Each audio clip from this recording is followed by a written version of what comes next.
This Torah class is brought to you by TorahAnytime.com. Okay, good evening everyone, welcome. Thank you for coming and joining us this evening for the learning of Teres Hashem, Ezra Hashem Yisbarach. As always, we begin B'Shus D'Mar Asra, or of Landau, with continued appreciation to all of you for coming and making this year possible. We learn tonight. This is an overseas dedication sponsored by Neil Ackerman, Lili Nishmas, his father, whose yahrzeit is Chav Gimel Elul, and we learn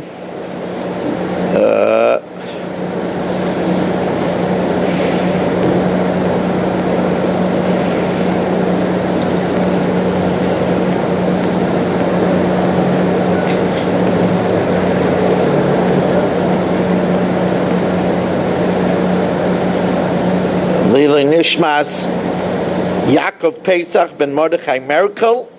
His neshama should have an aliyah, a lichtige Gan Eden, should be a Melz Yosher, Zeicha Bedin this Rosh Hashanah Yom Kippur and Shemayim, and a Melz Yosher for his family in the course of our learning. And we learn with the tefillah that although those that have been touched by the dread of Machla, known as Yana Machla, should have a refuah shalema b'sei shachali Yisrael. All of us and our loved ones should always be healthy. And we learn that those that are awaiting their shidduch should find their shidduch quickly and easily. Those that are awaiting children should be blessed with Zara Chaya B'Kayama, healthy mommy, healthy baby. We should have Parnasa B'Revach B'V'Chavayt, and Lange Gesundte Zisa Shalom Bayis. It's interesting, this Shabbos, past Shabbos, because of different reasons, one of my married children could not come, so I spent a rear Shabbos alone up in the mountains. And people said to me, "You spent Shabbos eating alone at the table." So I told them I wasn't alone. I bought the new sefer from Reb Chaim Kanievsky on the Yom Noraim, and I spent the whole Shabbos with Reb Chaim Kanievsky. And in a very real way, that's the way it was. I was learning by the table. From Reb Chaim Kanievsky, I spent Shabbos with Reb Chaim Kanievsky, and you're the benefactors, because today's shir is based on the Torah of Reb Chaim Kanievsky on the Yom Noraim. And you know, Reb Chaim Kanievsky looks at the world through eyes of Torah. And when you look at the world through eyes of Torah, everything is different. For example, Matzah Yom Kippur. So, what do we think about doing on Matzah Yom Kippur? Of course, we think about eating. People that follow the halacha think about starting their sukkah. It's brought down, Yelchu Mechayel al Chayel. But Reb Chaim Kanievsky did something else, Matzah Yom Kippur, which would never dawn on anyone. He washed his face. Because it's brought down in the Gemara in Shabbos, on Daf Nun Amud Beis, that a Jew should wash his face every day. It's brought down because you're polishing the bust of Hashem. It's Tzelem Elikim, you're polishing the bust of Hashem. Yom Kippur morning, you can't wash your face. So Matzah Yom Kippur, he made sure to wash his face, to be Mekayim, that Gemara in Shabbos, to wash your face every day. I mean, who thinks in these things? When he was Matan Neder, we all say Ataras Nedarim. So it says, Rabbi Yisai Shimona, Rabbi Yisai Dayanim Mumchim. He didn't say Dayanim Mumchim. Because Dayanim Mumchim means expert Dayanim. He said most people that sit down to be Matan Neder are not expert Dayanim. So he said Shimona Rabbi Yisai because you can learn something from everyone. He's a Chacham Aloi Beit B'Kol Adam. But he didn't say Dayanim Mumchim. Or for example, by Kaparis, we all say Kaparis, he said Zat Tarnagol Yelech L'Shchita. He didn't say Za'atar Negol Yelech L'Misa. We all say Za'atar Negol Yelech L'Misa. He said, but that's incorrect. It's not going to die. It's going to Shchita. We shechted. Many of us do Kisei Adam. He said the correct way to say it is Za'atar Negol Yelech L'Shchita. Give another example, just to show how he looked at things and he did it correctly. On Rosh Hashanah night, sometimes it took 4 hours for him to finish giving brachas to people. There were lines for Shana Tova. It took 4 hours after davening to finish. So he wouldn't say La'alta l'chaim tovim l'shalom. Many of us say La'alta l'chaim tovim l'shalom. He wouldn't say La'alta because La'alta immediately means that you're tzaddik gomer. So most people are not tzaddikim gomer. Most people are beinim. So he didn't say La'alta l'chaim tovim l'shalom. In the Mishnah Berurah it's brought down that there is a widespread minhag to fast on the first day of Slichos. So that's this Motzi Shabbos is Slichos. So there's a widespread minhag to fast on Sunday. They asked him about the custom of fasting on Sunday, and he said that if it's going to interfere with your learning, you shouldn't fast. So it's a good reason to learn on Sunday. You're not going to learn on Sunday, you might as well fast. It's a good reason to learn on Sunday.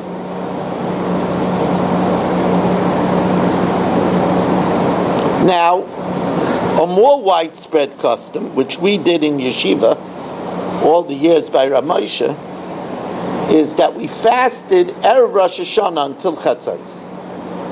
That's a very well-known fast day, that on Erev Rosh Hashanah to fast until Chatzos, until midday. But what many people don't know is that there's a tur. It's worthwhile to look into this tur. The tur is in Siman Tov Kuf Pei Aleph. The tur writes that if one fasts Erev Rosh Hashanah until Chatzos, it has the power to be mechaper for a third of their sins. That's a very worthwhile fast. Fast a half a day, and it's mechaper for a third of the sins. But Rav Chaim Kanievsky says a big novelty. He says that if you make a sudas mitzvah, like a siyum, then you don't have to fast, and he says it still atones for a third of the sins. As a matter of fact, he says it's even more because you get the mitzvah of making a siyum on Torah. Now we all know that Erev Pesach, Rav Chaim Kanievsky made a siyum on the entire Shas Bavli, the entire Shas Yerushalmi. What?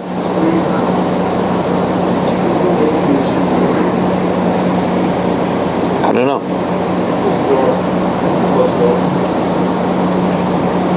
The entire Shas Bavli, the entire Shas Yerushalmi, and Shulchan Aruch, and Zoyar, and a lot of other things. Tanakh.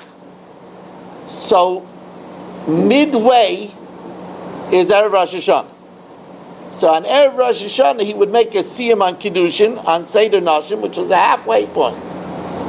And they write that Rebbetzin Kanievsky, his wife, the happiest days were Erev Rosh Hashanah and Erev Pesach, when her husband made these siyumim. Which, by the way, is an interesting lesson. And that is that a wife should share, and a husband should share with his wife his Torah accomplishments, because they're equal partners in that Torah accomplishment. It's a nice thing that when a husband finishes the Masechta to take out his wife to eat. It's a celebration for both of them.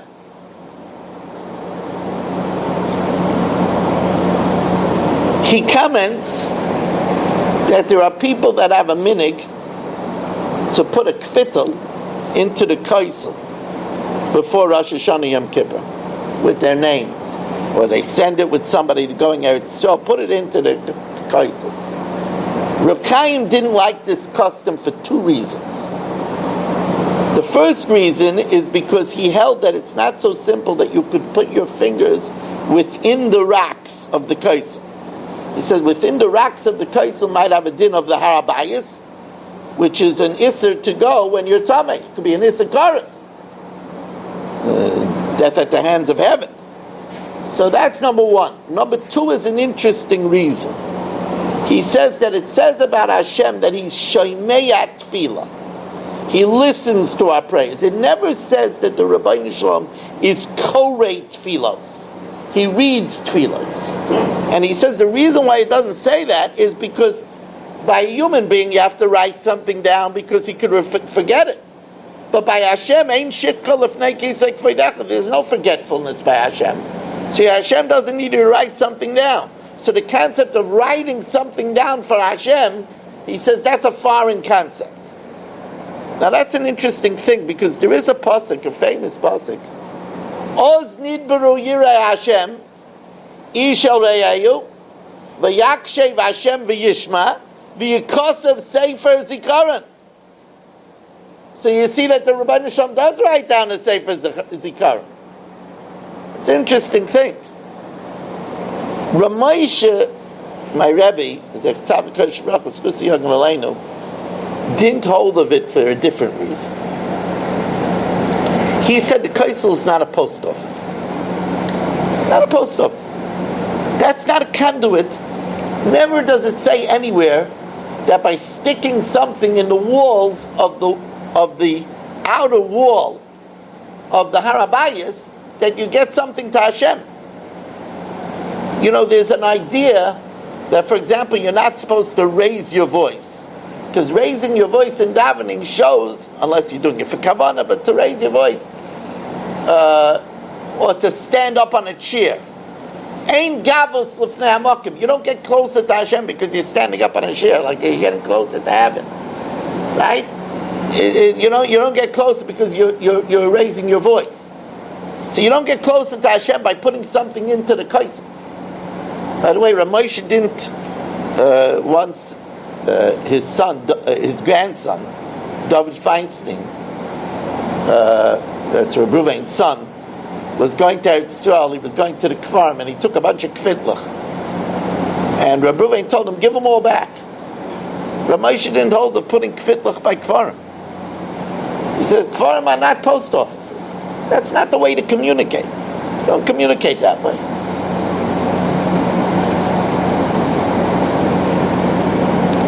There is a machlokes whether you're supposed to ask for personal tzrachim on Rosh Hashanah.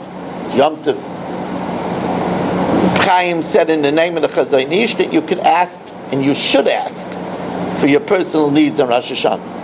To the contrary, he said his ikar hishtadlus of parnasa, on Rosh Hashanah, mezaynoisav shaladim kitzuvim loy b'Rosh Hashanah. So you could talk tachlis with Hashem and ask him for a good parnasa on Rosh Hashanah. Ask him for health, ask him for better shalom bayis. So that's proper to do on Rosh Hashanah. Interestingly, he was, we put chal in honey. There's all kinds of customs, whether you should also dip it in salt. I'll call karban chatak melech. The table is like a mizbeah. It's also brought down, Mr. Brewer brings it down, al pisaid, that we dip the bread into the salt 3 times. And that's supposed to be mamtikes adinim, whatever that means. It sweetens the midas adin.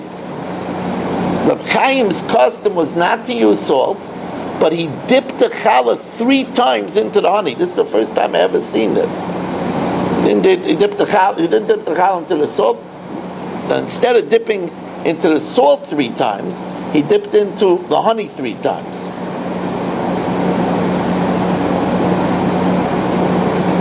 Now, many of us don't eat pickles from Rosh Hashanah all the way until Simchas Tov. Now, there's varying minhagim about this. Like, for example, our minhag in our family is we didn't eat chrei. But Rav Chaim says an interesting thing. He says there's nothing wrong with eating sharp things. You're not supposed to eat sour things. Very interesting, the custom by Reb Chaim. Our minhag all the time was never to eat chrei. Chrei is not sour, it's sharp. Right? That would mean that you don't eat hot peppers either. I come in, I can't put a hot pepper in my mouth. I put a hot pepper in my mouth, I have to run for a fire extinguisher. But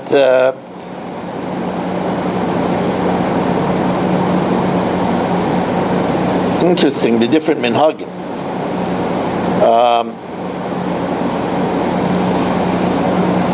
Now I always took my family to Shlag Kaparas whenever they were all available to go to the chickens.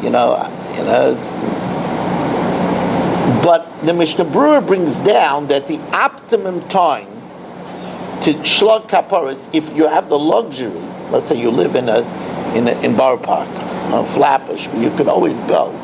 The optimum time is Ashmoiris HaBoiker Yom Kippur, which means in the Ashmoiris HaBoiker, in the watch of the morning on Erev Yom Kippur, which makes a lot of sense, because the kaparas is supposed to be a kapara for us.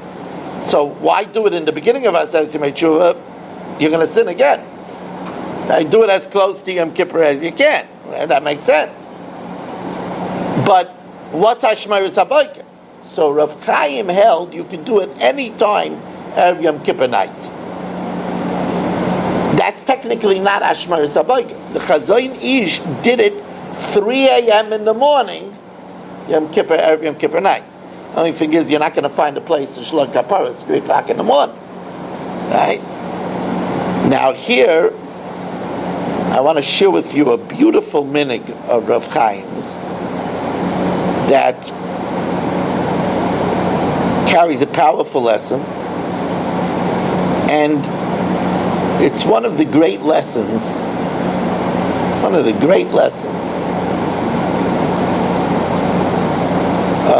That I'm going to share with you tonight.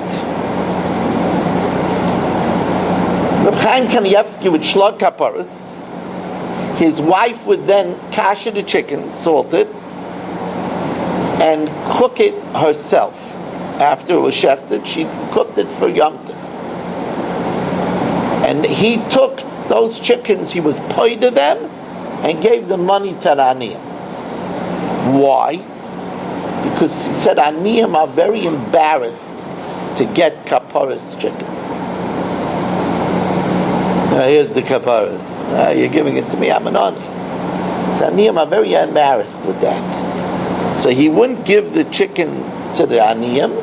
He would redeem it, give the money to tzedakah, and he would keep the chickens for himself. It's a huge, and it's interesting because I'm faced with this problem very often.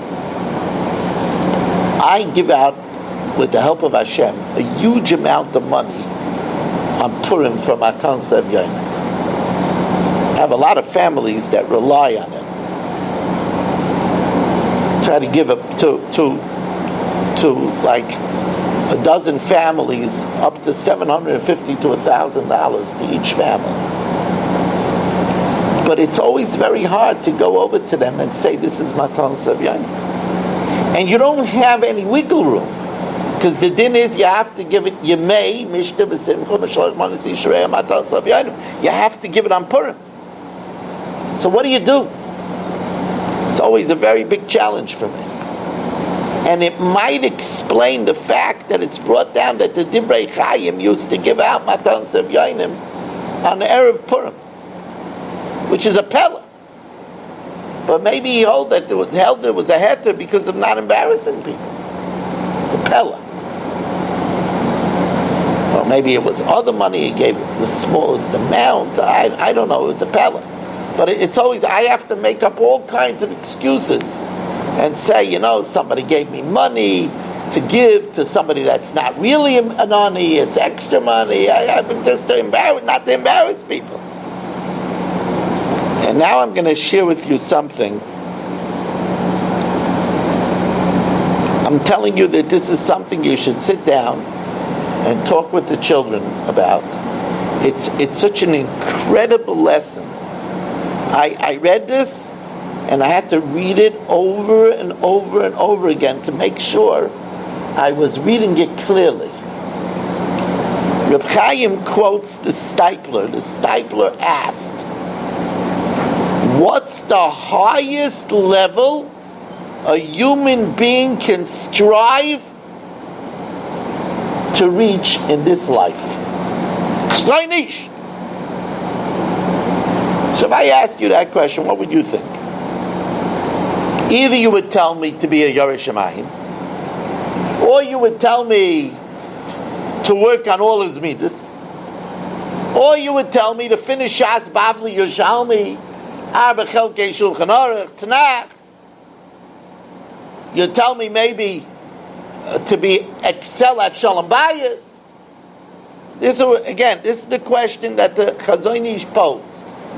What's the highest level a human being can strive to reach in his lifetime? The Chazon Ish's answer will stun you. Stun me. And I'm a big proponent of this, but it stunned me. The level of priority he put this. He says the highest level a human being can strive to reach in this life is to go through life without hurting somebody's feelings. It's an amazing thing. He says it's the pinnacle of achievement in this world. The Chazon Ish was it, the whole world accepted him. It's not that you say, that's the Chazon Ish's opinion. But it's consistent with something as incredible that I heard from Ramosha. Another Gadol Hadar, another Paisik Hadar. They asked Ramosha, Bameh Harachta Yomim, in what merit did you live long? So you would expect Ramosha to say, Gansleb, that he learned his whole life. He said, Man Gansleb and Habikaimol nit geton weitzu a Menschen. My whole life I never caused another person pain. Obviously, hurting a person's feelings is right there. And Reb Chaim tells us, Rav Steinman tells a story. It's, by the way, a very fascinating biography that just came out from Artsko from Rav Steinman. Rav Steinman says a fascinating thing. Steinman says there was a shul in Eretz Yisrael that had a regular Baal Tefillah. This Baal Tefillah got a job working for an organization that was, let's say, more left-wing. Now he was a Haredi, but he worked for that organization. And people in the minyan felt that it wasn't right that he should be their chazan anymore, that he should be their shliach tzibur. Once he worked in this organization, so on Rosh Hashanah, without telling him, another one of the Balabatim went up and started saying Hamelech. And the regular Tefillah started crying. Rav Steinman said that chazan that went up instead didn't live out the year. And Rav Steinman says he knew he did it l'shem shemayim, because he felt that it was wrong that this person should work there, and it was a bizayon for the Olam. But he said that the embarrassment that he caused this person wasn't worth it. He lost his life over it. So he didn't live out the year. You have to run. We know. Somebody should say, it'll be a successful year if I never cause my wife, my husband pain the whole year. The pinnacle of achievement, the Chazon Ish says. Amazing. So it teaches us how important that is. And if we know we hurt somebody's feelings, how important it is to ask for mechila and to do tshuva.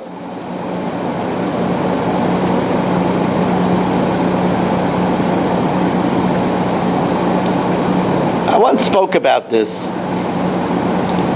Reb Chaim had an interesting minhag. Reb Chaim would say at mincha, right before mincha, he would say Ein Kelekenu. Why? Because he held that the 20 stanzas of Ein Kelekenu, not just Baruch Elokeinu, Baruch Adonai, but all 20 stanzas are considered like a bracha. And that way you could finish the Me'ah Brachas. You know, on Yom Kippur, it's very hard to do Me'ah Brachas. Because you don't have, on Shabbos, we wash and we bench. So washing and benching is, together, is 6 brachas. Right? Because it's the Al Natilas Yadayim, the Amoitzi, and the 4 brachas of benching. 6 brachas, that's 18 brachas. You're missing 18 brachas. Very hard to make up 18 brachas. You can't eat, you can't nash, you can't. So I told you that Rav Moshe, I used to bring besamim to Rav Moshe. He used to make a bracha. And I asked him, if we can't make Me'ah Brachas, is there an Indian to get as close as we can? And he said, yes, there's an Indian to get as close as we can. And I said that that's important, not just for Yom Kippur, it's a lesson for the whole year, for women. Because women that don't daven Shachris Mincha Ma'ariv, they can't make Me'ah Brachas. No, when we daven Shachris Mincha Ma'ariv, that's already 3 times 19. That's 3 times 19, that's already 57 brachas. We're more than halfway there. They don't daven Shachris Mincha Ma'ariv, but there's an Indian to get as close as they can. But Reb Chaim held that, I also spoke in the Shir, that it's possible that the Suda that we eat Motzi Yom Kippur might count, since it's an honor of Yom Kippur, it might count, Ken Zayin.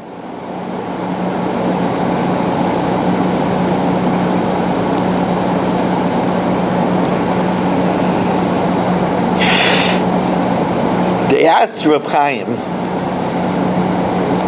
what should a person do to prepare for Rosh Hashanah? So Rav Chaim said, unequivocally, learn more Torah. Torah is Megan Umatzlai, and it's more than that. Because remember, we said that we need to give the Rebbeinu Shalom a reason to give us life. Right? Zacheinu l'chaim melech chavetz b'chai v'chasveinu b'sefer ha'chaim l'mancha elikim chai. What does it mean for your sake, Hashem? So kutshe berichu v'arai sachadu. Hashem and Torah is one, so that's l'mancha elikim. And they say the Chazon Ish said the same thing.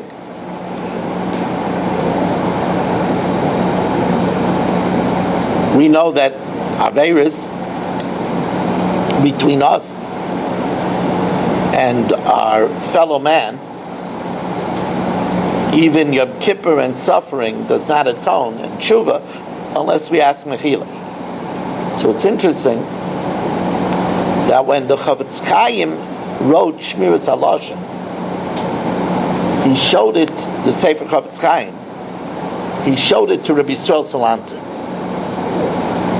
And Rabbi Yisrael Salanter agreed with everything written except one thing.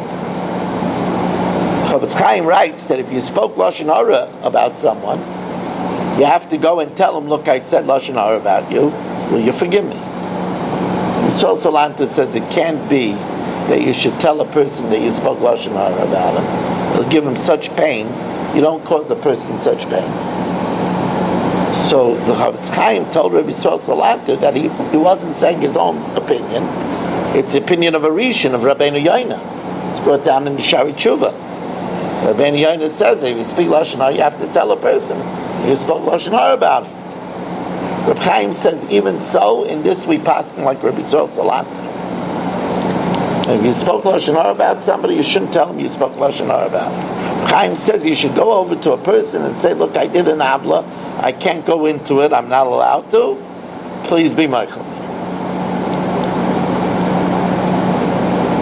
Better not to speak the Lashon Hara in the first place. It solves all problems. You want to be Yotzi according to all days, don't speak Lashon Hara about people. It's a good idea. Don't speak Lashon Hara about people. Now, last week, I told you that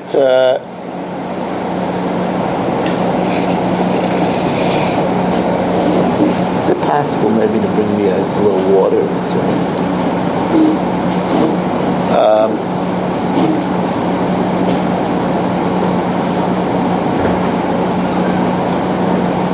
Last week I told you that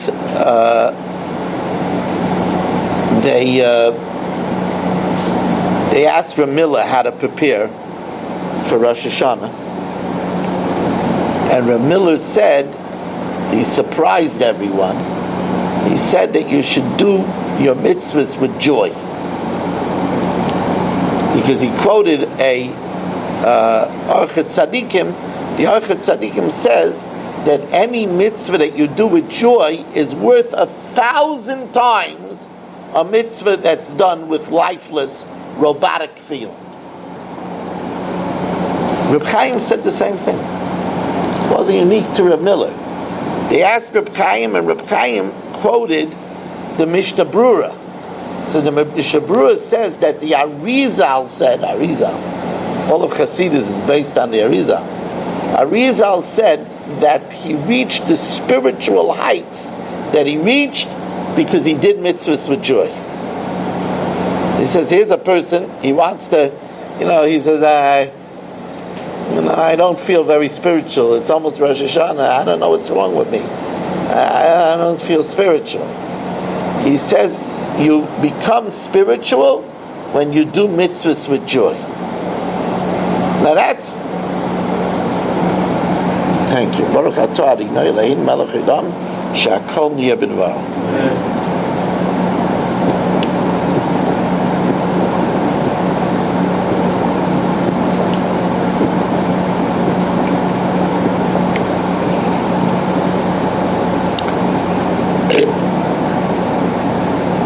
Excuse me.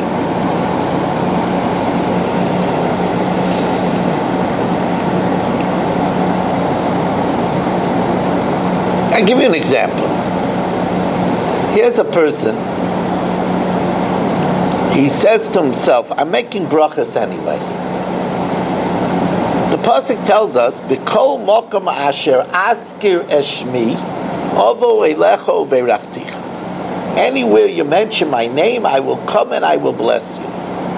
So imagine if somebody will tell you, every time you make a bracha, I'll give you a $10 bill. You'll start counting your Asher Yotzas and your shekels. Hey, you're making money. Rebbeinu Shalom says, Kol mokum asher asker eshmi ova elecha ve'rachticha. The Rebbeinu Shalom's bracha is worth more than $10. The person gets excited about I'm making a shekel, I'm making Bayr Nefashis, I'm making Alamichya, I'm making Asher Yotzer, another Asher Yotzer, I'm nashing, I'm making Bayr Priyadama, just on the brachas alone. To do it with simcha. Person stops by a mezuzah and says, most people don't stop by the mezuzah. I'm stopping by the mezuzah, giving it a kiss, and thinking about that Hashem is watching me, and He's in the room. I got a mitzvah that says, L'man yirba yameichem mimei v'neichem. He feels a little joy. It says that's worth 1,000 times a regular mitzvah. It says you're really upgrading your life. It's a very big thing.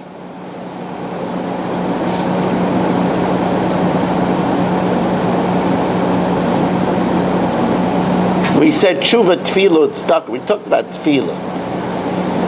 Reb Chaim makes a remarkable comment from the Chazon Ish. It says the Chazon Ish said he expended more amelis on tefillah than on learning.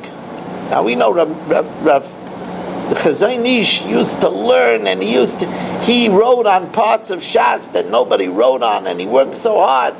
And he said he expended more effort on tefillah than on learning. Imagine telling people in the Beis Medrash in the yeshiva that they're working 4 hours on a Shvera Rambam and a Rab Chaim, and tell them you work more on tefillah than on learning. It's come out unheard of. The idea of people working, 99% of people don't come to shul to work. They sit back, they say the words, and they look, when is 11 o'clock, when is it over? But tefillah is called work.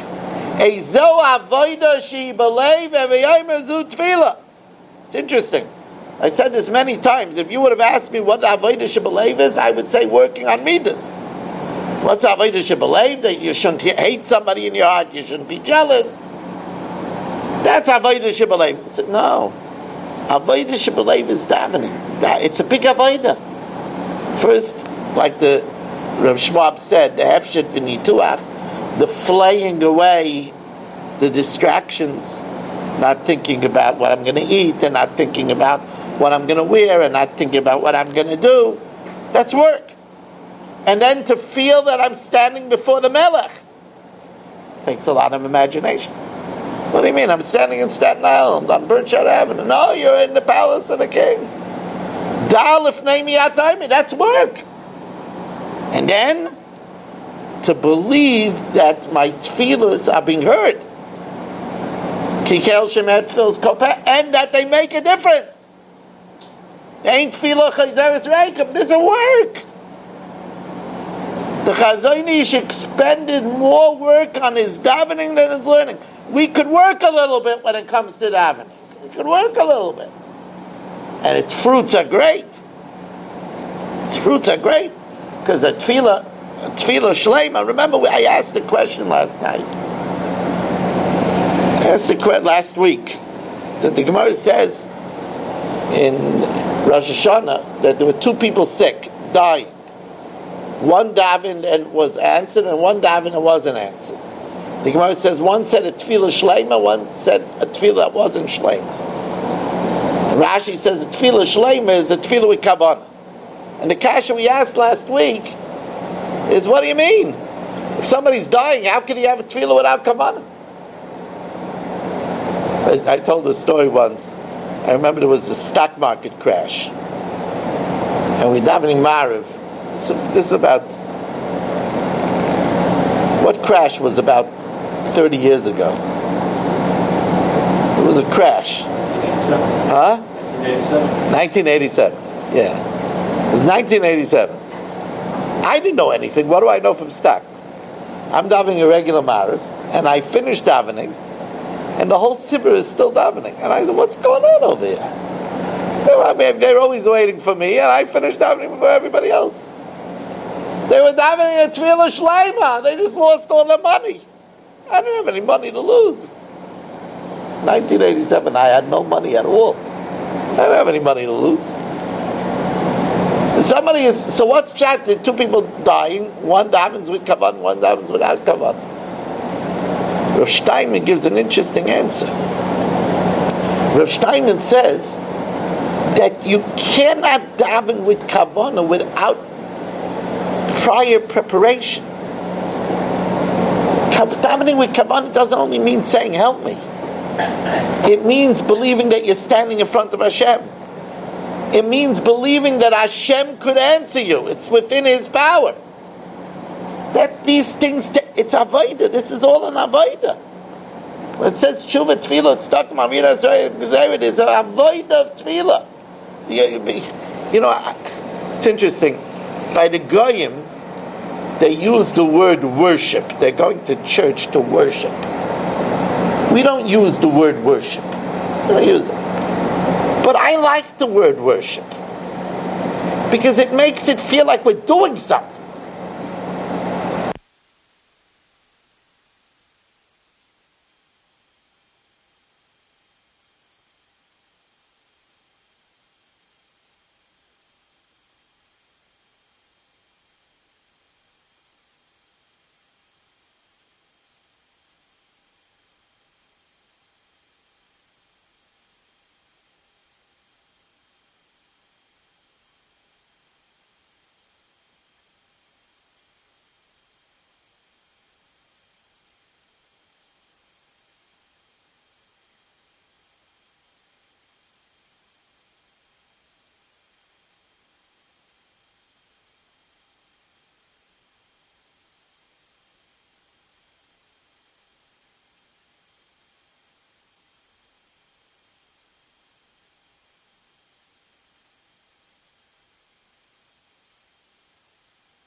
The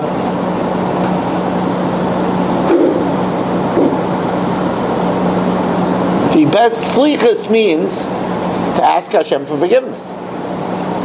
The best way to ask for Hashem forgiveness is mida keneged mida, to forgive other people. Then Hashem will forgive us. To be forgiving.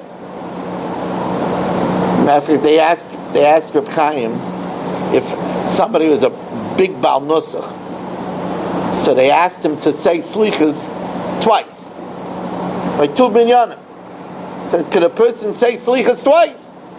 So he says, what do you mean? It's asking for forgiveness. You could say it 1,000 times. So if Chazan Helfgott wants to say slichus once at 10:30 and then again at 4 minutes to 1, he could do it. And then again early in the morning, he could do it. But they asked Rav Steinman, what's achana for slichus? And Rav Steinman says we're going to say L'cha Hashem Atzdaka V'lanu Baishas Hapanim. To you Hashem is, you're being charitable, you're being righteous to us, and we're embarrassed. He says that we say that in the beginning of every slichus. L'cha Hashem Atzdaka V'lanu Baishas Hapanim. He says we should work to feel embarrassed. We shouldn't be lying when we say slichus. We should work to feel embarrassed. I'm embarrassed. It's pitiful the amount of times I learned this year. It's pitiful. I have parents and I didn't visit them and call them enough.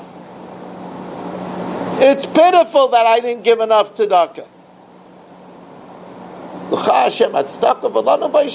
I'm embarrassed I talk in shul. You have to feel embarrassed. He says, let's blush when we come to shul. That's achana.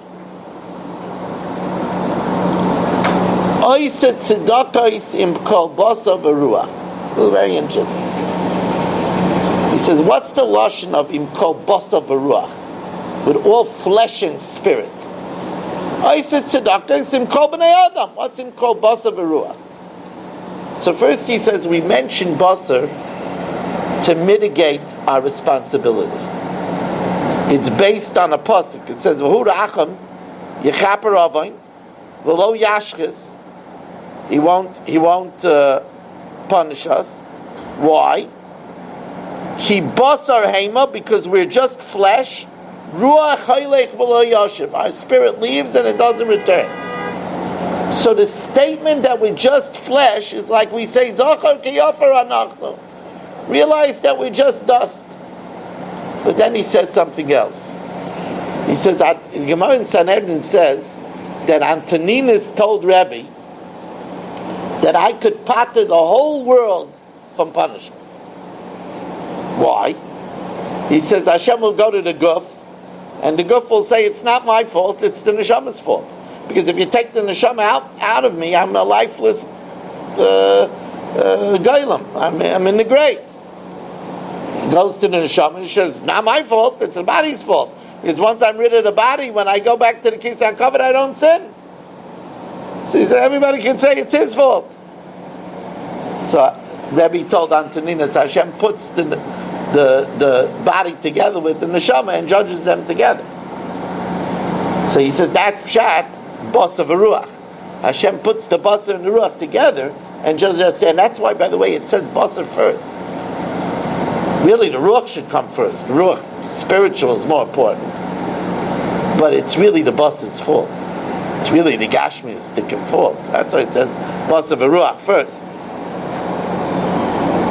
U'lecha chesed, lecha Hashem chesed, ki ato tishalem leish k'masei.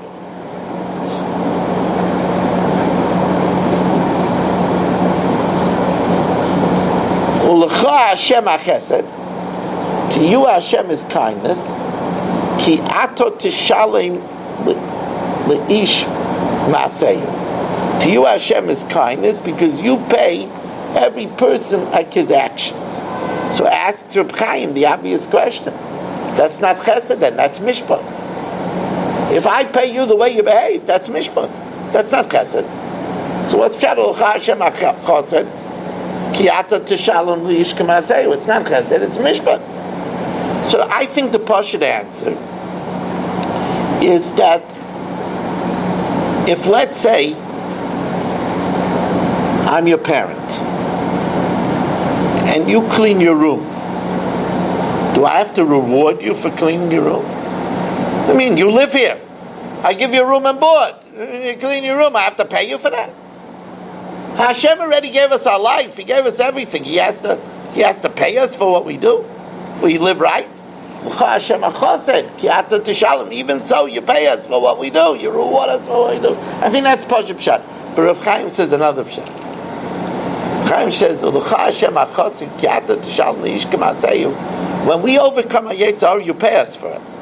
Even though it says Yitzur Shaladim Mischaber Allah B'chol Yom, V'Yemein HaKadosh Baruch Hu Ozer Eni Yochelo, you have to help us. But even though you're helping us, you still pay us for what we do. That's the Chassid.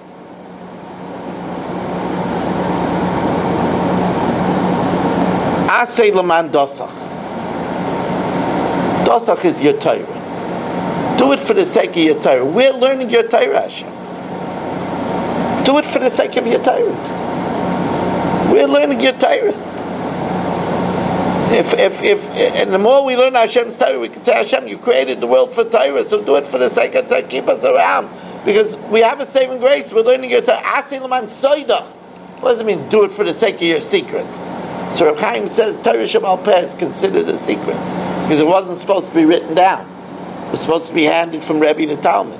So that's Asay L'man Soida. We're learning the Gemara. We're learning Daf Yomi. Asay L'man Soida. Asay L'man Zichrach. What does it mean, L'man Zichrach? Asay L'man Zichrach. That we mention you. We mention you. We're making brachas. We're making kiddush. We're saying Kaddish, Kaddish. Do it for the sake that we mention you in this world.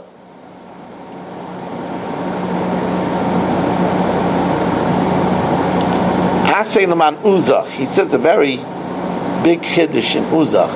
He brings a raya that Uzach, Hashem's might, is the learning of Tinok Shel Beis Rabba. Ein ha'olam miskayim el b'shvil evel Tinok Shel Beis Rabba. That's Hashem's might. That's what we say, Asay L'man Uzach.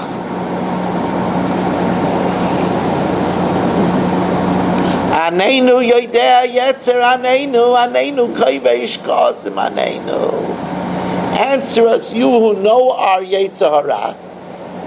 Answer us, he who cankers his anger. So it's interesting, the Give Us Show says, what's Pashup Pshat in this? Pashup Pshat is, Aneinu yoidea yetzer, you know our Yetzer Hara. It's a mighty Yetzer Hara. It's a mighty Yetzer Hara. I looked at a woman. It's a big Yetzer Hara. So, Aneinu Yedei Yetzer, look, he gave me a big Yetzer, Kaivesh Kasim, so conquer your anger. That's the Pashup Pshat. But the Giver Show says that Rav Chaim Vital asked the Arizal, since it says Niskatnu Adoris, every generation gets less, and we see it. We see it. We see the deterioration of the generations. How could the generation of Mashiach be Zeichet the Mashiach? The generation of the Chavetz Chaim wasn't Zeichet the Mashiach. How could they, with the Skadnu Adoris, how could it be Zeichet the Mashiach? So the Arizal gave a fascinating answer. The Arizal said that the Dor of Mashiach is going to be a very low Dor. So they're going to have a huge Yetzirah. But if even with that huge Yetzirah, they still do mitzvahs, those mitzvahs are going to be more valuable. You know, in the shtetl, they learned, they didn't have anything else to do. They didn't have Netflix. They didn't have Amazon. They didn't have an iPhone. They didn't have the internet. What were they going to do? They learned. Here's a person that he learns even with Netflix, and even with Amazon, and even with Hulu, and even with iPhones, and even with internet. He's still learning. Ooh, that's even more. Aneinu yoidea yetzer, aneinu kovesh kasim, aneinu. Well, the mitzvahs that we do are that much more valuable. We have to overcome so much more.